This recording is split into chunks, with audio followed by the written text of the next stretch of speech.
এখন অভিষেক বন্দ্যোপাধ্যায়ের আর কোনো নীতি তো খাটছে না। যে র্যাম্পে গেছিল, সে র্যাম্পে ভিড় হয় না, সেই জন্য সেটা মাঝখানে বাতিল করে দিয়েছে। এখন ওই মমতা ব্যানার্জির পিসি কিছু কবিতা, যেগুলো পিসি মনে করছে যে ভালো লেখা হয়নি, সেটা হচ্ছে ভাইপোকে দিয়েছে যে তুই এইগুলো প্রকাশ করে দে। যে এই বাংলায় নজরুল, রবীন্দ্রনাথের বাংলা, সুকান্তের বাংলা, সেখানে যদি এই নতুন নতুন কবিরা, মহিলা কবি, পুরুষ কবির উদ্বোধন ঘটে, তাহলে বাংলার সংস্কৃতি বিশ্বের দরবারে একদম মাথা নত হয়ে যাবে। যে সুতরাং কি কবিতা লেখে আপনারা তো দেখেছেন, সবাই দেখেছে যে কবিতার বিষয়বস্তু কেউ কিন্তু বুঝিয়ে বলতে পারবে না যে কবিতার সারমর্মটা কী। সেইটা আবার লাইব্রেরিতে ধরানো হয়েছে, স্কুল লাইব্রেরিতে, সেখানে কি যে শিখবে, কিভাবে যে শিখবে, কেউ বুঝতে পারে না। যে সুতরাং এরা আর কোনো এদের অপশান নেই, জানেন তো। এরা নতুন নতুনভাবে নিজেদেরকে বহিঃপ্রকাশ করার চেষ্টা করছে, কারণ মানুষ আর এদের পাশে নেই, সেটা ওরা বুঝে গেছে। ওই যে আবার বললাম, হিন্দু ভোট বিজেপির দিকে চলে গেছে, মুসলমান ভোট সব হুমায়ুন কবির, নওশাদ সিদ্দিকী জোটের দিকে চলে গেছে।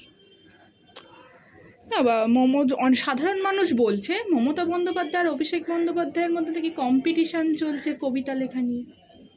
সে দেখুন, ওদের মধ্যে ওদের মারপিট হবে কি, এই যে মারপিট হচ্ছে, তো ওদের নানা রকম দল, ওদের এ ওকে দেখতে পারে না, ও ওকে দেখতে পারে না। মমতা বন্দ্যোপাধ্যায় অভিষেককে দেখতে পারে না। কিছুদিন তো তাই ঘটেছিল। কি বলেছিল যে ওসব আইপ্যাক থ্যাক আমি মানবো না, তার মানে কি আইপ্যাক তো অভিষেকের। আবার ফের দুজনের হলো, এগুলো লোককে দেখানো, বুঝলেন তো। তিনি তো ফাইল নিয়ে চলে গেলেন প্রতীক জয়। ওই তো ওর ওখান থেকে ফাইল নিয়ে চলে আসলো। যে এগুলো একটা সার্কাস ছাড়া আর কিছু নয়। যে একজন মুখ্যমন্ত্রী গণতান্ত্রিকভাবে সিপি এবং ডিজিকে সঙ্গে নিয়ে কিভাবে একটা প্রাইভেট সংস্থা সেখান থেকে গিয়ে সেটা করে নিয়ে চলে আসতে পারে। তিনি যদি বলেন আমি নেত্রী হিসাবে গেছি, মুখ্যমন্ত্রী হিসাবে নয়, তাহলে সিপি আর ডিজি আপনার সঙ্গে কেন? যে সুতরাং সব দিক থেকেই উনি দড়ির মধ্যে পড়ে গেছে, উনি আর ওনার বার হওয়ার কোনো রাস্তাই নেই। আমরা কিছুদিন আগে মমতা বন্দ্যোপাধ্যায়ের আরেকটি প্রফেশনকে আমরা খুঁজে পাওয়ার চেষ্টা করে দেখলাম যে তিনি সুপ্রিম কোর্টে গিয়ে সওয়াল করলেন এসআইআরের বিরুদ্ধে। কিন্তু একটা প্রশ্ন থেকেই যাচ্ছে, যখন রাজ্যে 26,000 চাকরি দেওয়া হাতছাড়া হয়ে গেল, তাদের চাকরি চলে গেল, তখন মমতা বন্দ্যোপাধ্যায় নিশ্চুপ।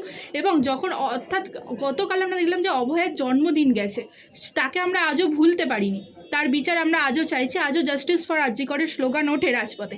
তখন কেন মমতা বন্দ্যোপাধ্যায়কে আমরা দেখতে পেলাম না? যেখানে ওনার স্বার্থ, উনি সে জায়গায় যান। কিন্তু সুপ্রিম কোর্টে গেলেন, আপনি দেখেছেন সুপ্রিম কোর্টে রেকর্ডে ওনার নাম নেই, অ্যাডভোকেটের যতজন রেকর্ডার না, যেখানে বিচারপতি বলছেন আপনার তো সিনিয়র এবং ফেমাস অ্যাডভোকেট আছে, আপনি কেন কথা বলছেন।